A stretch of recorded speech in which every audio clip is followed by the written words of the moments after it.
Astagfirullahaladzim. Hari ni hari jadi si Aminah lah. Lupalah. Aduh, macam mana ni? Tak boleh jadi ni.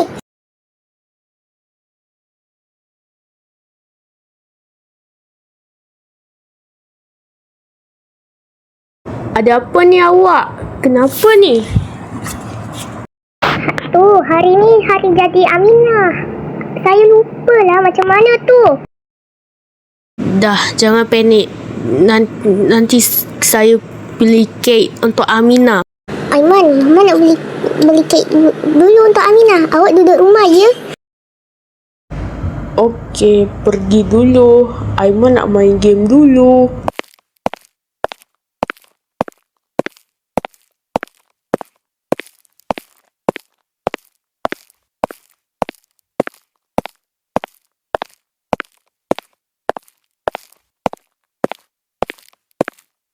Bam, nak beli kek. Nak beli kek dulu ya. Satu boleh? Okey, totalnya RM10 je.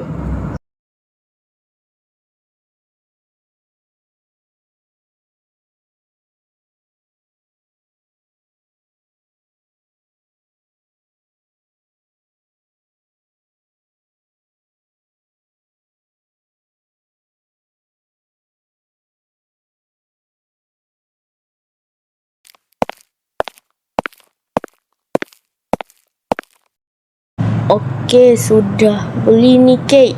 Waktunya surprisekan Aminah. Apakah awak dah sedia? Ya atau tidak?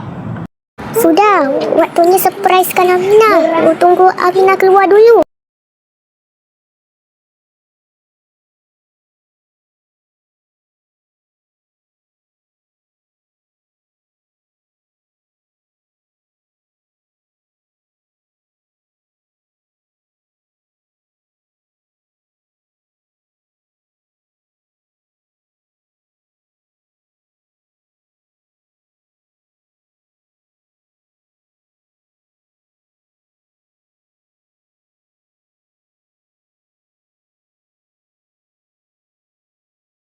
Surprise!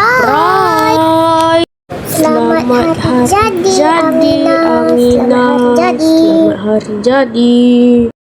Oh, hari ni hari jadi saya. Hari jadi saya ke?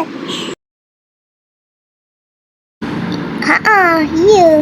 Memang iya.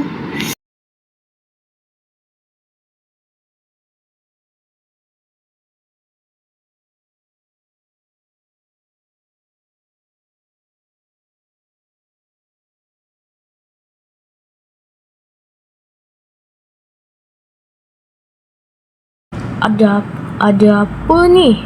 Apa ni bising-bising? Nak surprisekan Aminah. Hari ni hari jadi Aminah. Hei Aminah, siapa sampai dulu jadi menang.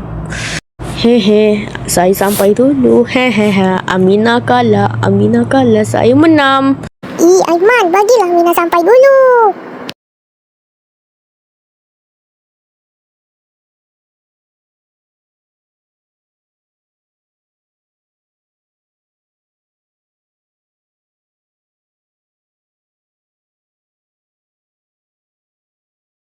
Aiman, makan pelan-pelan. Janganlah kelojoh sangat. Nanti gemuk. Yalah, Aiman tak makan gelojoh sangat.